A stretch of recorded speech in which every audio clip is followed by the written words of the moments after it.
Tem uma do Messias aqui que não tem nada a ver com o que a gente tá falando, mas eu vou tocar, a gente não precisa nem comentar muito, porque a gente vai pra Com outra. esse nome também é melhor ler, né? Então, ó, vamos lá. Ó. Ele tá te malhando aqui, ó. É mesmo? É, ó. Eu tô precisando malhar mesmo. Messias Lima mandou R$20. Neymar. Sou fã do trabalho do Daniel, mas fico com um pé atrás quando ele usa o medo do fim do mundo para vender estudos na Arca. Aí, ó. Tá falando que tu fica usando o medo do fim do mundo. O cara que assiste meu material e fica com medo, e talvez ele seja cristão, porque a maioria do pessoal que assiste meu material é cristão, ele não conhece a Bíblia. Porque a Bíblia diz que o Apocalipse não é o fim do mundo, é a vitória de Cristo sobre as forças do mal. Então, o verdadeiro cristão, quando olha o fim do mundo, ele não fica com medo. Ele fala, glória a Deus, Maranata, ora venha, Senhor Jesus. Caraca, então, não é? Jesus está... Tu é cristão também, Daniel? Seu Daniel. Graças Sim. a Deus, Tá. né? Tá. Então, assim, quem conhece Bíblia e é cristão de verdade, quando olha o Apocalipse, fala, cara, nossa redenção está próxima. Não é motivo de medo, entendeu? Agora, na arca, eu não boto medo no cara para ele entrar na arca. Eu explico pro cara o que está vindo, como entender o que está vindo e se preparar. Porque, querendo ou não, meus amigos, nunca tantos cristãos foram assassinados no planeta Terra. Recentemente, mais do que durante a história inteira. Então, Deus é bom, Jesus morreu por nós na cruz, mas o povo cristão é o povo mais perseguido. Então, a gente não vai ficar, vem, pode me matar, né? Jesus fala em Mateus 24, quando as coisas acontecerem, sai da cidade, vá para as montanhas. Quando Jesus era criança, Deus falou para José e Maria, saiam de Jerusalém e vão para o Egito. Então, Deus dá umas dicas também, não é só, eu vou viver pela fé. Então, ali na Arca, a gente trata como você se protege financeiramente desse caos, não comigo, mas com especialistas que eu trago, né, com certificado. Eu explico toda a questão da relocação estratégica, que é você ter um local para onde você pode ir se tiver um caos na sociedade, né? Então, não é botar medo para levar o cara para lá. É tipo assim, meu irmão, tá lá, se você tá lá. quiser se dar mal, tudo bem, se quiser uma consultoria minha. Aí os caras ficam chateados, que eles falam assim, não, mas o Daniel vende as aulas. O brasileiro precisa, mais do que nunca, entender o seguinte. Supermercado vende pão. Açougue vende carne. Professor vende aula. E jornalista vende informação. Padrão. É isso, pô. Só um país muito fuleiro da cebola fica chateado quando o professor vende a aula. Sabe uma parada interessante? Assim, já vai voltar pro lance das guerras aí, mas um bagulho interessante que tem tudo a ver com isso que você tá falando, cara. Pô, quando eu vou ver lá, vou ler lá os comentários que os caras fizeram nos vídeos e nos episódios aqui do Flow, Sim. E o cara tá reclamando que tem ad, tá ligado? Porque, assim, se você não assina o YouTube Premium, por exemplo, você tá assistindo, de repente vem um ad, né? Lógico. Pô, cara, tu faz ideia de quanto é que custa pra bancar as paradas aqui, cara? Pô, a tu quer que eu parafernália tire os ads do programa? Assim, É. você nem tá pagando nada pra assistir, pelo amor de Deus, né, cara? Esses caras são... Você pode não ter o ad se você pagar só, o Premium. O YouTube Premium lá, e Beleza. nem é muito caro não, Não é pô. muito caro não, sai mais barato que esse joguinho que tu tá jogando É aí. verdade, cara. Em vez de Essa comprar pizza aí, roupinha. fuleira aí que você come aí com queijo de quinta categoria. Sai bem mais barato. Sai mais mesmo. barato que a pizza, pô. Ó, tem aqui, vamos lá. O Sidney mandou aqui, ó. Fala, Daniel Mastral. Ô, Opa! Daniel Lopes. Será que essa daí não é a última cartada do Trump? Última jogada? Deixou Moscou e Kiev lá no canto. Ninguém mais fala nada. Agora a atenção tá toda virada por Oriente Médio. Resolvendo o conflito lá. Pra onde é que ele vai partir, será? Pequim, Taiwan? Bom, sei lá. Legal. Se quiser participar, que nem eu já falei, quiser participar, tem o QR Code aí, tem o link aqui na descrição aí, é só mandar aí o teu Live Pix pra nós. E aí, ele tem razão? Cara, eu acho que ele tem razão. Por quê? Eu vou explicar uma análise geopolítica aqui. Vamos. Em 2003, o general Wesley Clark, general americano, ele revelou um plano que ele escutou dentro do Pentágono, onde ele trabalhava, no pós-11 de setembro. Os caras falaram, nós agora precisamos derrubar 5 países em 7 anos. Aí os países são Líbia, Síria, Líbano e o último, o Irã, que é o mais forte ali naquela região, né? O Irã é como se fosse uma potência ali do mundo islâmico e o patrocinador dos outros grupos, né? O Irã tem os proxies, né? O que é proxy? É procuração. Né? Então a gente tem ali guerra por procuração. Em vez de eu ir pra guerra, eu dou uma procuração pro cara, pô, você pode fazer esse serviço pra mim? Significa, se você quer destruir Israel, por exemplo, você financia o Hezbollah e o Hamas, por exemplo. E os Houthis do Iêmen, né, que estão tendo um grande destaque agora, principalmente porque os navios ali, mercantes, passam no mar, eles estão destruindo todos os navios, está gerando uma preocupação enorme. Então, o Irã é essa potência regional que patrocina essa galera toda. É o último a ser derrotado, né? Então, depois que ele falou isso, ele até lançou um livro em 2013, ele se candidatou, mas não foi eleito. Aí ele começou muito a falar isso, olha, estão programadas essas guerras para derrubar esses governos.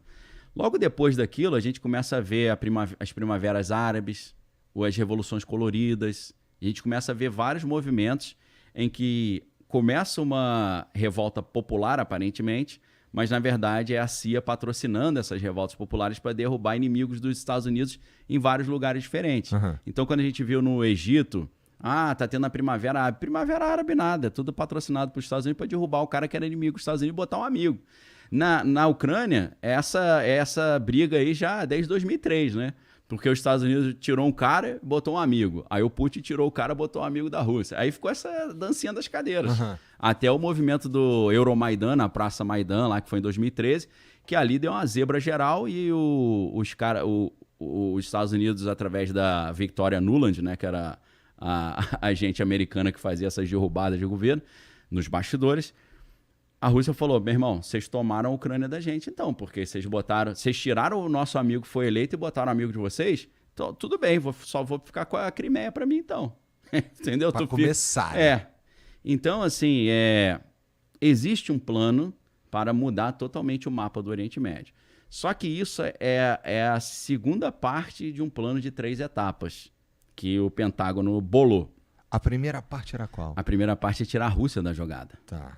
A segunda parte é tirar o Oriente Médio da jogada. E a terceira parte é, sem a Rússia e sem o Oriente Médio, partir para cima da China. Entendeu? Que isso, cara. Então a gente está vendo agora a consolidação, ou o início da segunda parte. Qual que é a ideia? Olha a quantidade de dinheiro e de homens que a Rússia já perdeu na Ucrânia desde 2022. Para ela ajudar a galera do Oriente Médio, tá complicado hoje, porque o cara já está sobrecarregado lá. Essa era a estratégia. Porque a Rússia é o bulldog ali daquela região, o cara é mais forte. 30 mil ogivas nucleares, né? Então, vamos deixar a Rússia super ocupada, porque aí a gente parte para cima do Oriente Médio, ela não vai poder ajudar, e depois que a gente resolver o Oriente Médio, a gente parte para cima da China e não vai ter nem a Rússia nem o Oriente Médio para ajudar, que aí vai ser uma briga mais fácil. Então, pelo que ele está falando aí, eu creio que faz sentido esse raciocínio, que a gente está nessa etapa aí. São várias partes desse plano. Vou aproveitar para falar algo que é muito pouco falado. Eu sei que você recebe muita gente de geopolítica e tal, muitos analistas, mas eu vejo poucas pessoas falando sobre o projeto que foi criado no dia 10 de setembro de 2023. Tá. 10 de setembro de 2023. Outro dia. Foi anunciado ao mundo um plano que tem tudo a ver com isso, chamado IMEC. É IMEEC. Significa o quê? India, Middle East, Europe Economic Corridor. Corredor Econômico Índia, Oriente Médio e Europa.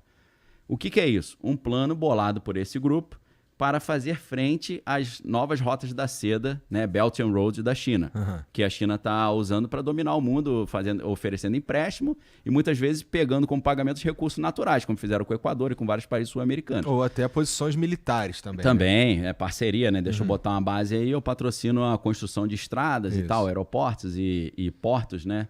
Então, qual que é a ideia? Tirar de cena a Rússia como fornecedor, na verdade, foi um pouco depois do início da guerra da Ucrânia, né? Dia 10 de setembro. A ideia era tirar o controle do fornecimento de gás natural da mão da Rússia, fornecimento de gás natural para a Europa, que já era, sei lá, 40%, 50%, e se os gasodutos Nord Stream 2 fossem concluídos, ia para 80%, 60%, 80%. O Trump sempre falava contra, ele esculhambava lá que era o diretor-geral da OTAN, que era o Jens Stoltenberg, ele falava, cara, não tem como autorizar esse projeto, vocês vão ficar na mão da Rússia. Se vocês autorizarem esse projeto, eu vou sancionar as empresas alemãs que estão recebendo esse gasoduto. Ele sancionou. Aí as empresas falavam, tô fora, meu irmão, não vou ficar sancionado pelos Estados Unidos, não. Aí o projeto ficou parado, depois, misteriosamente, explodiram os gasodutos, né? Uma história não resolvida até hoje. A gente sabe que teve uma participação dos Estados Unidos, da Inglaterra e da Noruega, porque eu passava pela Noruega ali. Então, mas os caras fingem que não aconteceu nada, não fala sabia, disso. Acho que foi um defeito, né? Não sei o que aconteceu, né? Deve ter... Acho que alguém acendeu um cigarro, caiu lá no fundo do mar, né? Não sei quantos... Bem possível. Dezenas de metros, né? Deve ter sido algo dessa natureza. Então, o IMEC, ele é uma concorrência com a Rota da Seda, e ele parte do princípio que a Rússia vai deixar de ser o grande fornecedor de gás natural. E quem seria o substituto da Rússia? Israel. Tá? E aí você fala, mas Israel tem essa quantidade de gás natural? Eu te perguntar, se fosse chutar, eu ia chutar, sei lá, o Catar. O Catar tem gás natural pra cacete. Eu acho que o Irã, por exemplo, o Irã é o segundo maior reserva de gás natural do mundo. Qual é a ideia? Israel em si não tem grandes reservas de gás natural, mas na faixa de Gaza tem. Em 2000, a empresa, acho que foi a Exxon, descobriu no litoral de Gaza das maiores reservas de gás natural do planeta, chamada Gaza Marine, ou Marina de Gaza. E eles começaram a arrumar uma maneira de tentar explorar esse gás. Começaram a explorar nos anos 2000, só que o Hamas ficava jogando míssil nas plataformas, ficava sempre dando tiro, jogando bomba.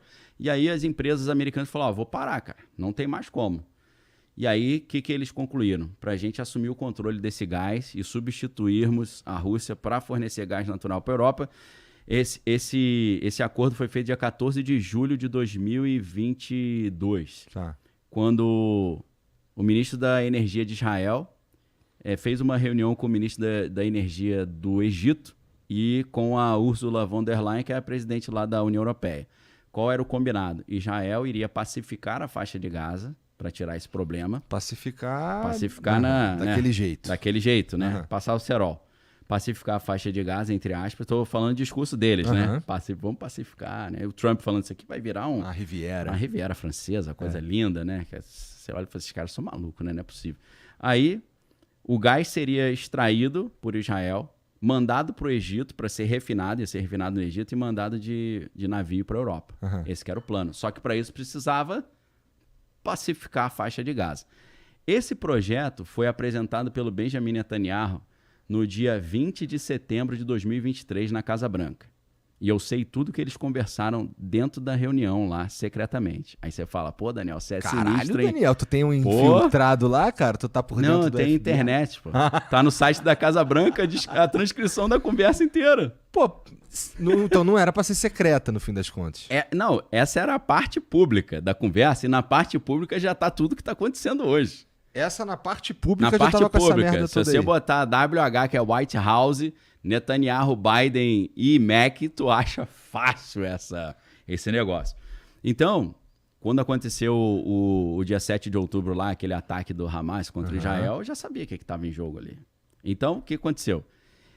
No dia 20 de setembro, o negócio foi criado dia 10 de setembro. 10 dias depois, Benjamin Netanyahu pegou o aviãozinho dele e foi para os Estados Unidos para conversar com Biden. E a conversa, pela transcrição, é o seguinte, olha, temos que tirar o Irã de cena para a gente poder pacificar aquela região, para a gente montar um novo mapa do Oriente Médio, e o novo mapa do Oriente Médio vai ser debaixo do nosso comando. A gente tem que tirar o governo dos ayatolás lá do Irã, e a gente tem que restaurar a monarquia dos descendentes do Shah Reza Pahlavi, aquilo que depois fica conhecido como os acordos de Ciro, que vão expandir os acordos de Abraão. Então a gente precisa fazer essa reorganização do Oriente Médio, só que eu não consigo fazer sozinho, Biden. Se eu começar essa parada, tu me ajuda? Ao que tudo indica, parece que o Biden falou, vamos embora. Porque no dia 20 ele apresentou na Casa Branca para o Biden e no dia 22 ele foi diante da ONU, da Assembleia Geral da ONU, e explanou esse plano para todo mundo. E o plano era exatamente isso, nós vamos refazer o mapa do Oriente Médio, a gente vai tirar todos esses governos extremistas aí para poder passar os gasodutos para sair lá na Europa. Nós vamos agora fornecer o gás para a Europa. Nossa, os sionistas devem ser malucos contigo, cara. Como assim? Porque os caras lá os caras que defendem Israel, Sim. a unhas e dentes, e é doido que aqui no Brasil virou uma briga política, né? Virou. Os caras, em geral, eles falam, não é nada disso não, a gente tá se defendendo e tudo mais. Mas também, né? Porque é o único país no mundo é o único país judaico do mundo. Se você pegar, Israel é tipo o tamanho do Panamá, sei lá, ou menor, né? O tamanho de alguns estados brasileiros, né? Acho que o tamanho do Rio de Janeiro, mais ou menos, que é um negócio mínimo. E você tem 22 nações muçulmanas. E tu tá bem no meio, Você só tem uma nação judaica. Você tá no meio. E todo mundo ali te jurou de morte. E falou que não vai sossegar enquanto não te eliminar completamente. Tem no estatuto dos caras. Então, faz sentido, né? Não é assim, eu acho que hoje eu vou pensar na minha sobrevivência. Não, se tu piscar o olho, você deixa de existir. Você, sua família inteira e teu povo inteiro. Principalmente se os caras tiverem bombas atômicas, né? Aí entra, até vou fazer um linkzinho aqui, entra a doutrina Sansão. O que é a doutrina Sansão? Que em hebraico é Beretat Shimshon, né? Tem gente que fala assim, Daniel, você é analista geopolítico, por acaso você estudou, quantos idiomas você fala? Cara, eu não falo muitos idiomas fluentemente não, mas eu estudei hebraico, eu me viro hebraico. Beleza? Só para começar, tá? Então, Beretat Shimshon é a operação Sansão, ou a doutrina Sansão, que é o seguinte, Sansão foi o cara, tu deve lembrar dessa história. Ele, fortão, arrebentou com os filisteus, depois ele fez umas bobagens, aí Deus deixou Dalila passar o cerol nele no cabelo, e logo depois furaram os olhos dele e ficou cego. E aí o trabalho dele era ficar rodando o moinho, que era um trabalho do boi, ele fazia o trabalho do boi, né? E aí ele lá, poxa, pensando, acho que eu fiz besteira, se arrependendo, né? E aí a Bíblia fala que o cabelo dele voltou a crescer, né? Isso é um sinal, tipo, será que o poder dele pode voltar? E aí fizeram uma festa no palácio dos filisteus pra zombar do cara. Pra todo mundo ir pra lá. Esse aí que era o cara que arrebentava a gente, tá aí, ó. Virou nosso escravo. E aí ele falou, pô, vou passar uma vergonha violenta aqui, já tô cego. Aí ele falou com Deus, não tem como dar aquela forcinha de novo não, que eu tinha antigamente. E aí Deus falou, vambora. Aí ele chegou pro cara que tava conduzindo ele, né? Falou, eu tô meio cansado, deixa eu só encostar aqui pra dar uma descansada. Ele encostou na coluna e abraçou a coluna, quebrou a coluna principal do palácio. Nesse único dia ele matou 3.000 pessoas, mais do que ele tinha matado na vida inteira, só que ele morreu junto. Então a doutrina Sansão é o seguinte, é parecido. Israel diz, nós temos bombas atômicas, nós somos pequenos, é uma guerra de 22 contra 1. Se eu sentir que tu vai me quebrar, eu vou ser quebrado, mas vai todo mundo pro buraco comigo, que eu vou jogar minhas bombas atômicas pra tudo quanto é lado. Então vai o Oriente Médio inteiro pra dentro. Essa é a pior fim possível. Sim. É claro que isso não é o objetivo a ser concretizado. Isso é uma doutrina de dissuasão. Dentro da geopolítica da relação internacional, a doutrina de dissuasão cara, quanto mais forte eu sou, mais prejuízo você vai ter se você brigar comigo. Então vamos fazer o seguinte, eu tô malhando aqui, eu tô tomando os anabolizantes para ficar grandão, não é porque eu quero te bater, é só para você não querer vir me bater. Entendeu? Uhum. Não é uma doutrina ofensiva, é uma doutrina defensiva, né? É mostrar-se forte para desencorajar o oponente, né? Os Estados Unidos sempre fizeram isso, Sim. né? Eu sou fortão, não briga comigo não, que é melhor. É toda a ideia em volta de ter armas atômicas. Já que a gente tem um combinado aqui que ninguém vai usar arma atômica e idealmente ninguém vai ter novas armas atômicas, não mexe com quem tem. Exato. Ou com os aliados de quem tem. É isso aí. Então, quando houve aqueles ataques do dia 7 de outubro, que foi uma das coisas mais lamentáveis que eu já vi na minha vida, eu falei, cara, tá na cara o que Israel vai fazer. Israel vai limpar a faixa de Gaza, vai pacificar. O cara tinha falado já no dia 20 de setembro. No mês seguinte acontece uma justificativa. Então eu falei, eles vão aproveitar isso para pacificar a faixa de Gaza, dominar aquela região. Depois que eles dominarem completamente a região, eles vão partir para cima da Síria, do Líbano e do Iêmen. Quando eles sentir que dá para brigar com o Irã, eles vão partir para cima do Irã. Só que aí deu uma adiantada, né? Começaram a ir para cima do Irã logo de cara. Deu uma adiantada, mas eles já estavam numa briga ferrenha com o Hezbollah e com os Houthis, e eles já tinham dado um prejuízo terrível neles, tanto que eles explodiram embaixadas iranianas lá na Síria, estavam bombardeando o Líbano direto, mataram a liderança do Líbano toda, do Hezbollah.